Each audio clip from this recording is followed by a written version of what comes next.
In the current state of America, there's only one thing that you can do. It's time for you to get trained. Today on the David Rutherford Show. What's up, everyone? This is David's producer, Jordy, with a quick disclaimer. Today's episode was recorded just a few hours before the horrific assassination of Charlie Kirk. As David discusses rising violence in cities across America and our need for training, mental conditioning, community activism, and taking responsibility for our safety, it may seem odd that he leaves this story out. I wanted to jump in and let you know that this is the reason why, and that Charlie's assassination certainly would have been relevant and mentioned had we recorded this afterwards. However, the ideas and lessons from the episode are still not only relevant, but tragically, they are now even more relevant than ever. Thank you, and please enjoy this episode of the David Rutherford Show. What's up, team? Wow.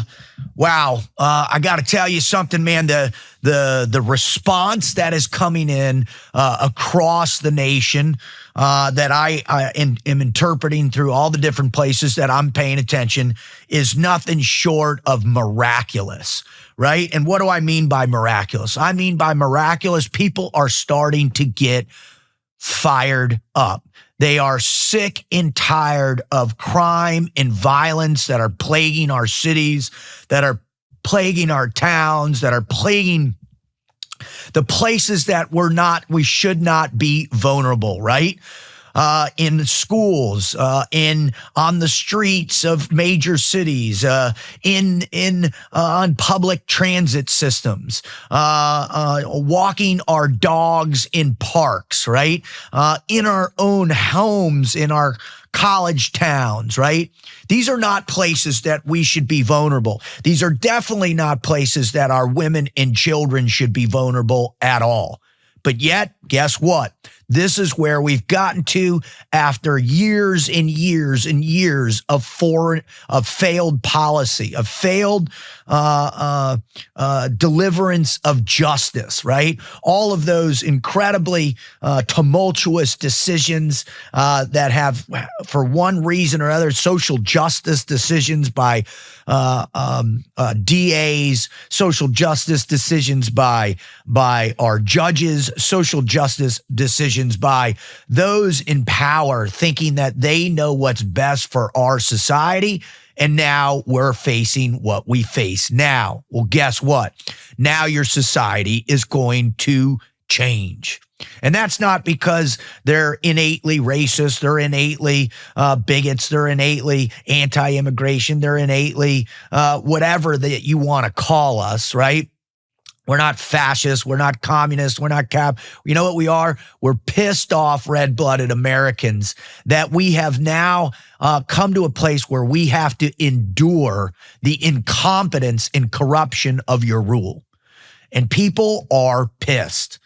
I think just, again, the death of that poor Ukrainian woman by that individual who had 14 prior arrests, and now we found out that the circuit court appointed judge didn't even pass the bar. They were never a practicing attorney. They never ran a law firm. They were placed into that position as a political appointee, which ended up categorically resulting in the death of this poor girl. And then the other thing, just the ability for no one on that bus system to do a goddamn thing is repulsive to me. Repulsive. And I'm thankful that it's now going to be a federal case and a civil rights case, so we can start, seeing this properly investigated and hopefully properly adjudicated, and this individual can be put under the death penalty so that this will stop further people from doing this. But here's the deal. There are so many dysfunctional people in this country. There are so many criminals from other countries, criminals from our own country. There are so many drug addicts, mental health people that are on the streets that the only way for this to begin to right itself is for that Second Amendment to be implied, right? To be used accordingly, for individuals to begin to be able to defend themselves against the scourge of violent repeat offenders that are out on the streets every day. That's what needs to happen. Right. I remember as I was going through the research for this, I found a case by a girl named Logan Federico, who was a South Carolina college student who had her home broken into and was brutally murdered by an individual who had 30 plus prior arrests. Another beautiful young girl that was needlessly killed because somebody didn't feel it was appropriate that this person needed to get help or seek help, or as Van Jones says, hurting people hurt people. You know what? Well, to hell with those hurting people. It's time for them to be hurt in return, right? And if you don't like that, that's tough shit. Because what is happening is my daughters are now in an irrational threat. My wife is in an irrational threat. And what I'm here to tell you is we're pissed off for a reason, right? We're pissed off for a reason. You want to go down a little rabbit hole of madness, something that'll get you pissed off? Search up illegal aliens and vehicular manslaughter. How many people have been needlessly killed by illegal aliens driving drunk or under the influence in vehicles because they don't know how to drive, right? Or how many of our children have been exposed to people that are off the charts mentally ill, right? This is the reality. And don't tell me, oh, it's not that bad. I live here. It's not that bad. I get that all the damn time. You know, I ask people from wherever they're from, like Chicago or Memphis or Houston or South Florida, Miami or Dade Broward. And I said, you know, is it dangerous? Right? And, oh, it's not that bad. Oh, yeah? Well, would you go out here after dark? Oh, no, that place is horrible. I would never go there. So why not? And why not is because we've given up these areas. We've given them up to those that are out there committing crimes. I mean, there's a guy out there, one of my, a person I follow, his name's Alex Rose, and he baits in these child predators, right? And then meets them, confronts them with their desires for pedophilia, right? For child porn images, finds them, confronts them, and then has the police show up. And in many circumstances, there are cases where the police doesn't do anything about it. They do not arrest the criminal on the spot, right? There was another gentleman I just watched who was on the streets in Michigan, and he was interviewing crackheads, doing crack, wanting crack, doing crack on the streets, filming them. The police showed up to arrest him, or to question him, to remove him from the scenario. And when he asked, is it illegal to do crack out in the open? They said yes. And then he asked the cop, well, why don't you arrest them? And the cop was like, well, we want to get them help. Well, I don't see any help going on. I don't see any help going on the streets of California. I don't see any help going on for these repeat offenders. I don't see any help going on. Now, why is that? It's because from top to bottom, from those who are in charge of these areas, not on a national level. I mean, we obviously have seen a dramatic shift in not only Homeland Security within ICE, but FBI taking down major traffickers, going after pedophiles and pedophile rings, arresting violent criminals, going after terrorists. That's happening, but how big is the FBI? How big is Homeland Security? Your streets, it's your police departments are responsible for your streets. So how do we do this? How do we shift this? Well, I think, when the perception of the unknown threat overwhelms a human's perception of safety, they will inevitably move into a permanent state of hypervigilance. Now, what happens to people under a permanent state of hypervigilance? Now, as a person that lived in that state for more than 15 years of my life while I was actively carrying a gun for a living, and then what I had to live with it after because of the ramifications of that long-term exposure to that, and what we now know as operator syndrome, one of the core problems within the 17 different medical and mental health. And this is operators across the board, operators from every branch of special operations, and then also regular military personnel or police officers. There's a form of operator syndrome within police officers as well, too. What the effects on the human mind take place, right?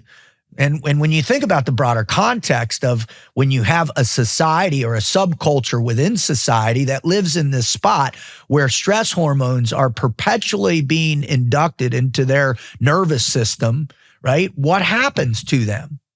What happens when cortisol is an unending flow of cortisol into your neuropathology, right? It changes you. It changes you to your core, right? Living in a hyper state of vigilance, and you probably would know that as fight or flight. And when you live in fight or flight all the time, things change. And it can be either side, whether you live in that perpetual state of fear, which I've done extensive research and training on learning to embrace fear. I teach a course online. If you want to check that out, it's called Embrace Fear. You can go to our website at davidrutherford.com under the Frog Logic Institute courses. And right now there's a 3-for-1 bundle. You can get the Embrace Fear course, the Self-Forging Self-Confidence course, and the Team Life course, and learn how to embrace fear. Because that's what you ultimately have to do. Because if you live in that perpetual state of fear, that cortisol is going to overwhelm you. It's going to change you. It's going to make all different types of personality traits become muted or anxiety ridden, and even put you in depression. You'll isolate. All these negative reactions happen as a result of that perpetual state of hypervigilance. Now, on the flip side of that, where you live in a place where you're going to start taking control or you're being inundated into a hyper state of violence, it also has a profoundly negative effect. That's one of the things you're seeing from these areas that are riddled with violent behavior, where it's seemingly acceptable from the moment these little kids who don't have any oversight or protective measures in place, with a strong family in place or a strong male dominant parental figure or male figure in their lives, where there is no framework of moral structure in there, where they begin to learn how to engage in crime and violence from early ages. What do you think's going to happen to these people who live in a perpetual state of having to fight to live every day? What is that going to do to the human psyche? Well, we've seen it. There's thousands and thousands and thousands of examples throughout history that what emerges is a warlike society. Well, guess what, America? Guess what's going to start to take place? Because I'll have you know, there is already a significant number of people in this country that have engaged in a warring state for 20 plus years in the global war against terror.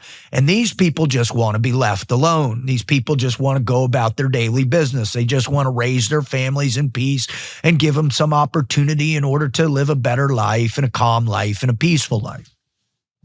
Well, when you push these people too far, then guess what? Things will change rapidly. And that's what's going to take place, right?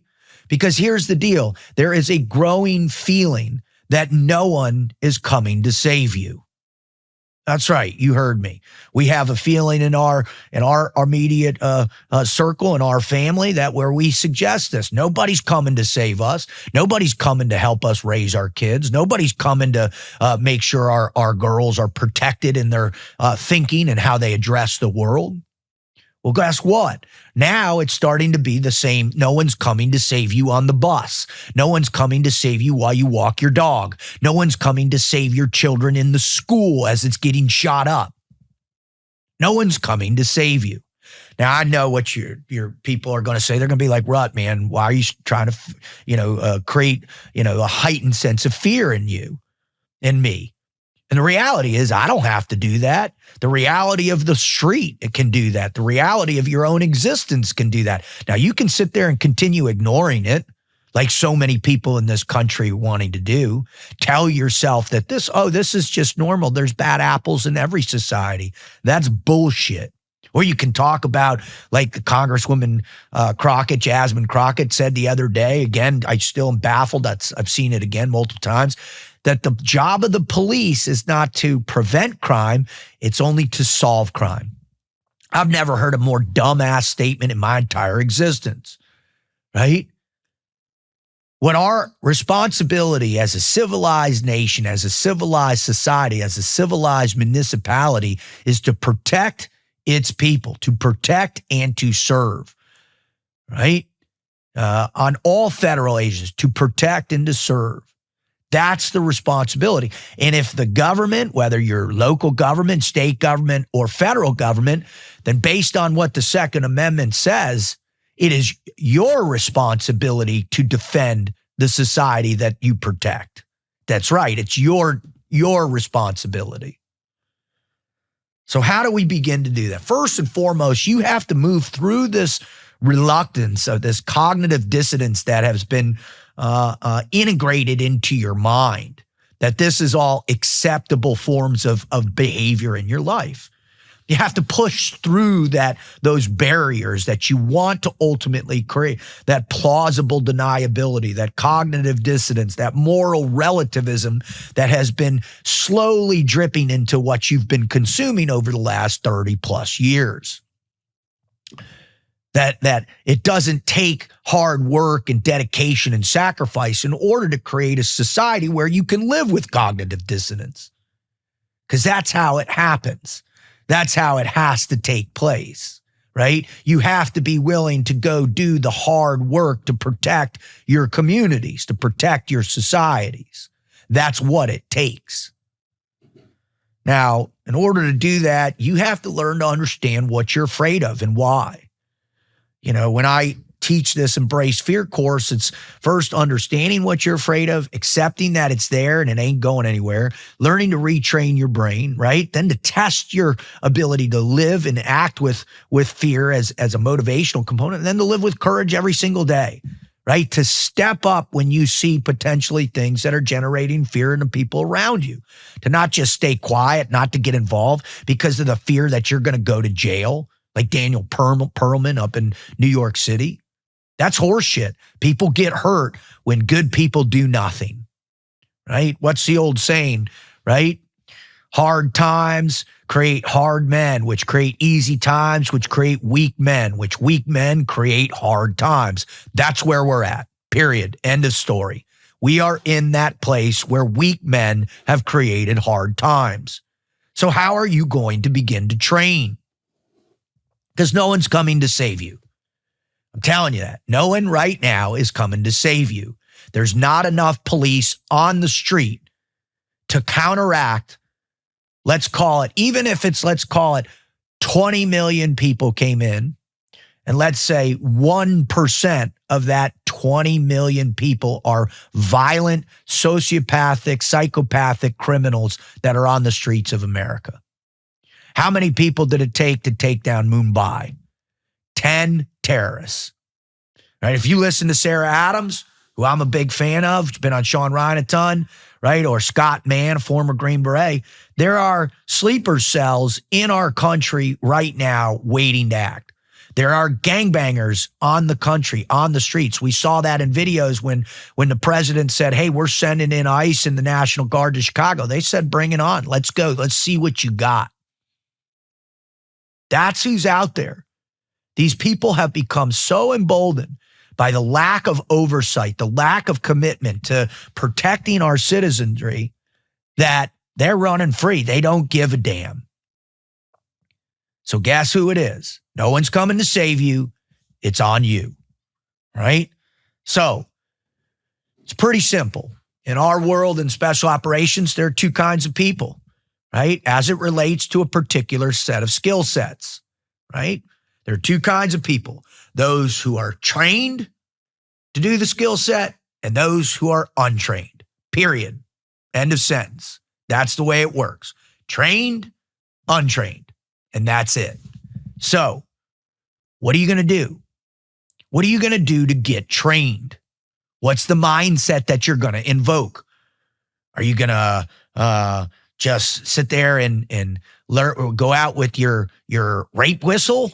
Are you going to go out with, I don't know, I saw some crazy video a few years ago of someone teaching someone to use a towel to defend off an attacker. Are you going to use your de-escalation techniques that you learned in your HR department? Listen, you don't really want to do this.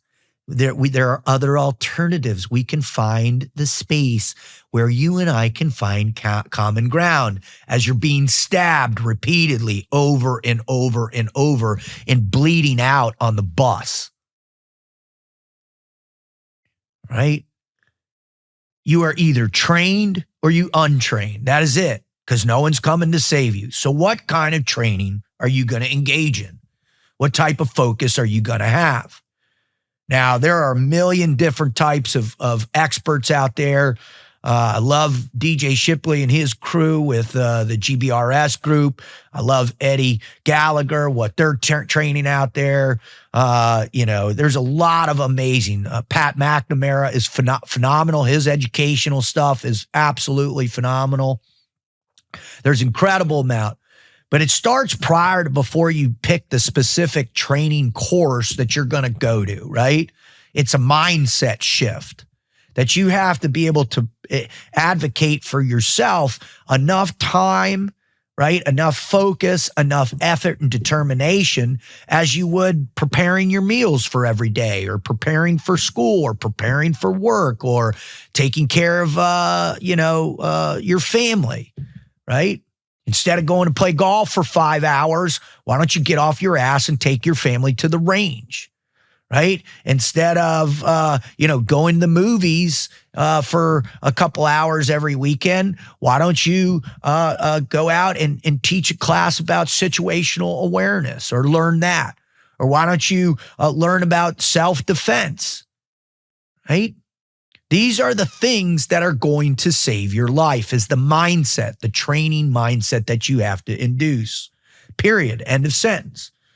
So, that's a tough thing. Most people never want to talk about violence, right? I have a very close friend of mine, Dr. Dan Luna, check him out. I think he had 9 combat deployments, 20 plus years in the SEAL teams, SEAL Team 6, SEAL Team 1. I mean, really just an absolute expert on violence. And he's also got a doctorate in leadership from USC. And the way he talks about violence is almost to a point where, for some odd reason, our society in America, our culture in America, has eradicated the necessity to talk about violence within the framework of our families, as if it's some type of taboo subject matter that we can't talk about, right? Well, guess what? There's violence on your streets. There's violence out there every day. There's violence in every aspect of our lives. So if you're not going to train yourself to be aware of violence, why? Oh, we don't want to steal the future of our children's minds. We don't want to induce an unnecessary stress or depressive state or anxiety to where we'll double their doses of mental health pharmaceuticals we're making them take. But yet you allow them to have cell phones at 3 or 4 years old, or iPads, which is inducing all that anyways.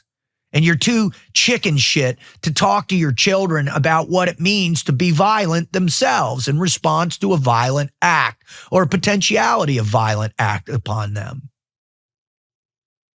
I mean, from the very early times where I, run into the supermarket and I'd leave my children in a running car out in the supermarket, I'd leave my blade in the car and I would say, all right, where do you stab somebody, girls? And they would say, poke, poke, poke in the neck over and over. And they were at 4, 5, 6 years old. And you're going to think about, my God, that's crazy to do that. Oh yeah, you think so? Well, what is the person on the street trying to attack my children? Crazy, right? Mentally ill, whatever framework psychologically you want to put around on it. I just look at it as the perspective or potential or the probability of violent attacks. So I'm going to teach my kids that violence is acceptable in those aspects. Man, I saw a video the other day that would make your mind actually just blow. It was a video that this person asked these women, would you kill for your children? And these women actually answered, no, I would not. I would not kill for my child.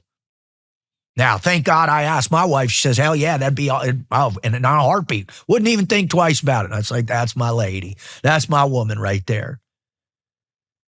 But ask yourself, have you thought about that? Would you kill for your children? Now, the overwhelming majority, I think people would probably said yes. Would you kill for your spouse? Would you kill for the table you were sitting at a restaurant where some crazy began to attack the restaurant? Would you kill for an unknown bystander, a young woman who was next to you being brutally assaulted, raped, or beaten? Would you kill for her? These are real questions that we have to ask, because in those moments when you're in that hypervigilant state, when it's that go time, you have to make the decision. You can't hesitate. Otherwise, you risk your own death because you're not convinced. You're not full blown into the scenario. So this is a mindset training too. So you have to start to think. Now, if you're struggling with that, all right, first and foremost thing, you can just start, that really will start to breathe this type of mentality is physical conditioning, right?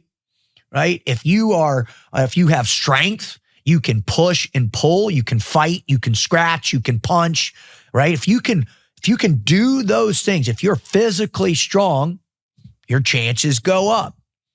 If you have endurance, right? The old movie Zombieland, rule number 1, cardio.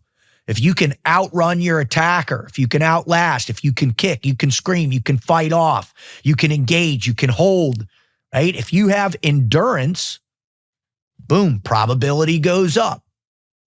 Pretty simple. If you're quick, right? If you have quick movements, if your hands are quick, if you can dodge, if you can run, if you can shift, if you can move quickly and jump over things, hop over obstacles, jump over cars, jump through windows. So strength, endurance, and quickness, those are the core things. Are you doing that, or are you just going to lay down on the ground and be a victim? Any modicum of strength is massive. One of the leading indicators of strength is, can you do a pull-up? How many pull-ups can you do? How fast can you sprint 40 meters, right? How much can you deadlift? How much can you push? How much can you curl? How hard can you kick a big Muay Thai bag or punch a punching bag? Can you deliver any kind of impact, or are you just going to be a victim? So that's first place. Out of the development of that core strength development, guess what? You're going to start to get stronger mentally too. You're going to start to feel more confident in yourself. You're going to start to be able to accept that fear's a reality, but I'm strong enough to endure this. I'm strong enough to face what I have to face. Begins to shift all those ideas about fear and violence. The other one is mental conditioning, right? Mental training. Now, one of the first things that you got to do is be able to fortify that courage, right? That last part of fear, right? Embracing fear, to live with the courage to do something, right? And that's something that's repetitive, that has to take. You have to think about this. This doesn't happen in the moment, because one of the things that we have categorically proven in so many different ways is you do not rise to the occasion. You do not have the Superman or Supermom moment. It doesn't happen. You fall back on your last level of training or trauma. That's the way we react under fire, right? That's the way it happens. Because in those moments, your heart rate is at about 185, 175. It's outstretched your prefrontal cortex and your ability to have that profound executive function and metacognition going, right? Your limbic system is taken over, right? Your blood is flowing into your biceps, your quads, your glutes, and it's ready to go.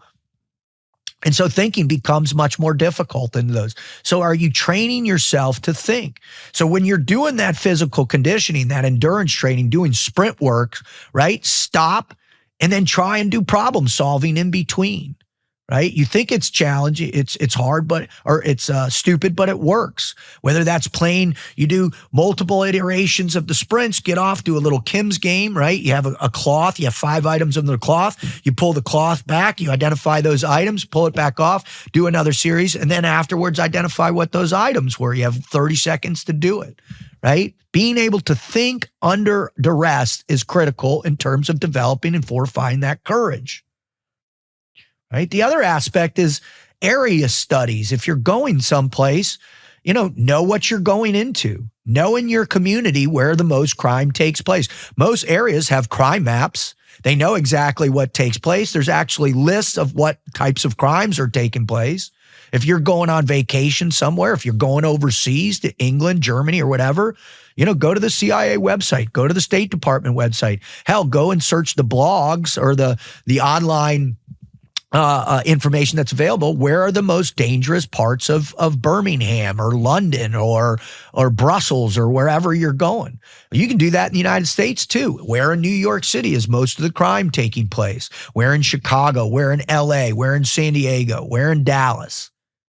Educate yourself before you go into a particular place, right? Know what those statistics are, right? On top of that, be able to move effectively. Now we're moving into another level, but mentally develop yourself not to be a victim, right? Be comfortable with violence. Talk about violence. What types of violence works against different attacks? In my mind, the number one type of violence that you should understand and you should be mentally prepared for, emotionally prepared for, is using your gun. That's why we have the Second Amendment.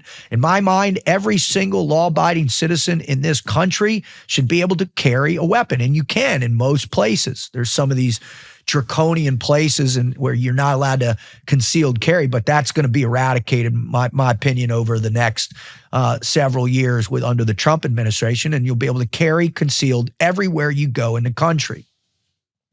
Because that's what's taking place right now. The necessity to carry a firearm everywhere you go is present and real. So why not do it? Well, I don't want the gun, it's uncomfortable. I don't want to, I don't want to have to carry it. And, I don't want to check it in, or, I'm not confident enough. Then what's up? Then go train. It's as simple as that. You'll sit there and you'll watch and, grand total 9, 12 hours of stupid Netflix every week, but you're you're complaining about the presence of violence. You're complaining about the violent nature of all these criminals and illegals that are on the street, but you won't dedicate 1 hour a week at a shooting range, 200 rounds in that hour to get yourself in a way where you can prepare to carry that gun. It's a proven statistical reality that places that have a higher percent of concealed carry with citizens that are willing to execute on their Second Amendment rights, that crime is lower. That's the way it is. So why wouldn't you figure out how to get prepared to do that? Now, the third aspect of training that you have to focus on is tactical training, right? Hands down. And number one aspect in that is to develop your situational awareness, all right? This is very easy to do. I started doing this early with my girls. We would walk into a Target. I'd have them put their backs up against the wall somewhere, and I'd have them scan. I'd say, all right, from left to right, you have 1 minute to scan everything in front of you. I have them close their eyes, and then I have them repeat any probable threat that they thought existed. Yeah, I know what you're thinking already, but Rut, isn't that profiling? Isn't that racist? Isn't that this? Isn't that that? FBI statistics don't lie. That's all I'm going to say about that. FBI statistics don't lie. Look at the FBI statistics. All right. I think, ultimately locked out of social media back in 2020 because I posted the FBI crime statistics from 2019. And I think that's what launched the firestorm that got me locked out of Facebook and Instagram. But here's the deal. I got locked out because they're an inconvenient to social justice warriors. The reality is there's violent crime. Violent crime comes from certain people in certain areas, period. That's what it is. Look at this crime statistics. That's part of your situational awareness. All right? Learn how to profile. Learn what to look for. Learn what to stay away from. Right? Learn what aspects of public life are more dangerous than the others. Right? But the biggest one is to have situational awareness. And what that means is to look around at your environment, pay attention, don't have your head in the clouds. Hell, in Boca Raton, Florida, we have one of the worst malls for crime in terms of the parking lots at anywhere in the country. We actually had a serial killer hitting our parking lot several years ago. And the reality is people have their head in the clouds. They think, I'm safe. Nothing's going to happen to me. And I'm not saying you're overwhelmed, but what you do is you make a little check off in your mind. You walk into a place and you make a little check off. What do I see? What do I notice? What prompts me to have pause? What looks unright? Who looks unright? What are they doing? What are they doing? How do I move away from the situation? How do I put different obstacles in between me and a potential threat? Where do I sit? How do I sit in a restaurant? Where do I go? Who do I engage with? If I'm out with my friends and we've been drinking, is there somebody that's keeping their wits about them? Right? These are the things that you have to begin to develop within situational awareness. It's critical. The other is self-defense, right? Self-defense is 100% critical for you to begin to understand. You have to realize that self-defense is a necessity in the modern world. It always has been. And if you're not teaching self-defense, if you're not teaching how to hit, if you're not teaching how to fight, you're wrong. And so that's what you have to begin to do. You have to begin to figure out how to have even a modicum of self-defense, how to break a chokehold, right? How to slip out of it, how to grab, so if someone's grabbing your shirt, how to get their shirt, how to peel off a thumb, right? How to attack a leg, how to attack a nerve on the inside of their leg, how to do a front kick inside, outside leg, right? How to punch somebody in their throat, how to collapse their trachea. All of these things, if someone's on top of you, how do you simp out? How do you push them off? How do you arch or bridge to throw them off balance, to give yourself some space? What do you do when somebody's coming at you with a knife? What do you do when somebody's coming at you with a stick or they have a gun pointed at you, all right? These are all realities that have actual fortified training regimens that you can put into place in order to combat these things. Why aren't you out there figuring out how to do it? Well, I don't want to live in a state like that. I want everybody to be, I'm going to put out good vibes and those good vibes will come back to me. Horseshit. It just is what it is. You cannot let this many savages into your country and expect that this is going to be just happy-go-lucky. We've seen, it's been proven over and over for decade after decade that these people are not assimilating. They don't want assimilating. They're abusing our social good graces. They're abusing our generosity. They're abusing us, right? And these corrupt officials are abusing it as well too. So guess what? It's time to go get prepared. And what does that mean? It means weapons training. Hands down, number one, learn to shoot. Carry that gun on you every day, all day. I know it's uncomfortable at first, but I'm telling you this, once you get good at learning how to handle and shoot a firearm that you can then carry with you, your whole perspective of vulnerability changes. And actually, there's an ease that comes over you in your life.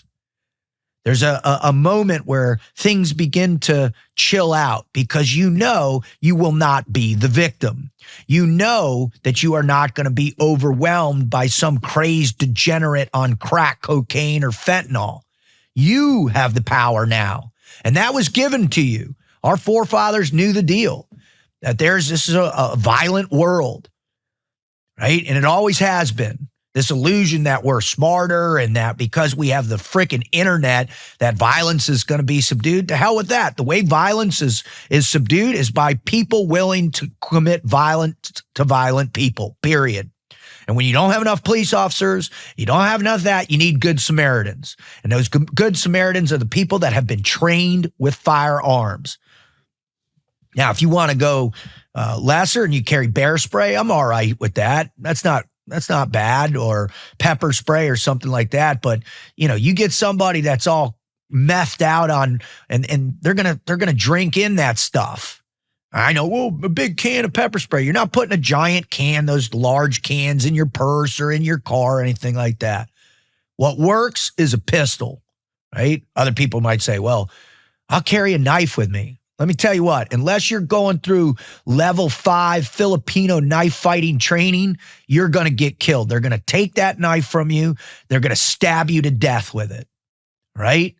Knife fights it's just a crazy thing. Well, I'll carry my little sap tool, my brass knuckles. Yep, maybe, but you better be 245 pounds and can, have a combo, or be able to hit or dodge or shoot, or your jiu-jitsu blue belt or whatever it might be. You better have all that with it, because then it doesn't matter, because they're going to collapse the distance and be on top of you.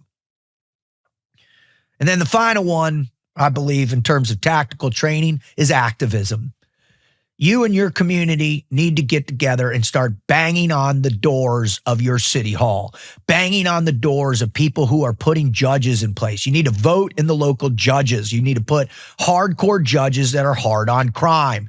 You need to get out there and be activists to your local mayors and to your state representatives and to your governor to say enough is enough. We're sick of this. We want to protect our own. And if that's not it, then you put together a little citizens patrol, right? You put together a group of people in your communities that go around and they monitor that.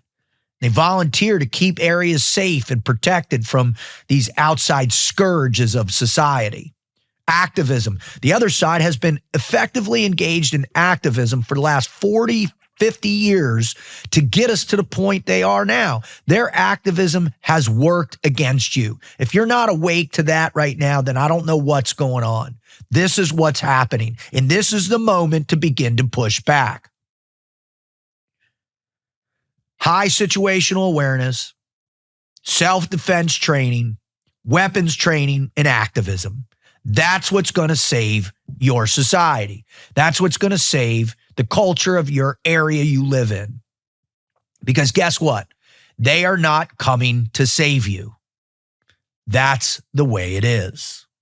So again, I hope you heard what I had to say. I hope it's motivating. I hope I'm not trying to freak you out, but that's what we have to do. We have to get trained. We have to get fired up. We have to take back control of the situation. And listen, today is the last day that the bundle where you can get 3 courses for the price of one, a $600 value for $200 at the Frog Logic Institute, right? Visit the website, davidrutherford.com. Get that bundle. Sign up your family members. Sign it up for your kids. Sign it up for your daughters who are in college. Sign up for all this, because these courses are the courses that begin you thinking on how to take hold of your life, right? And all of these different facets, from learning to embrace fear, forging that self-confidence, and learning to pick the right teams in your life. So check that out, where you can also go to davidrutherford.com. Check out our merchandise, where we've got new t-shirts, the show t-shirts. You can find some Embrace Fear and some other shirts on there. Sign up for my book, which is going to come out here right before the holidays, my fiction novel called The Poet Warrior, and everything else that we got. And then obviously, please like, subscribe, and to share this. If you think there's somebody in your family that needs to hear this, please send it to them. Please just text it to them, send it to them, because we're on all social media platforms out there. The show is at David Rutherford Show on everything. On Twitter, it's at D Rutherford Show. But Instagram, TikTok, all those places, go start to follow the show. Please subscribe to us on YouTube. We had a blow up after being on the Sean Ryan Show. Check that out. You can follow me on social media. I'm pretty much only on X and Instagram, and that's at Team Frog Logic. And we just appreciate your support. We're thankful for you. Without you, we can't make this happen. We're just thankful for you listening, paying attention, and helping us spread the word. I'm also thankful to Jordy. I'm thankful to John and my family. I'm thankful to Christ because without them, man, I've got nothing. So I hope you enjoyed it. I hope you're fired up. I hope you're motivated. Hoo-yah. Thank you.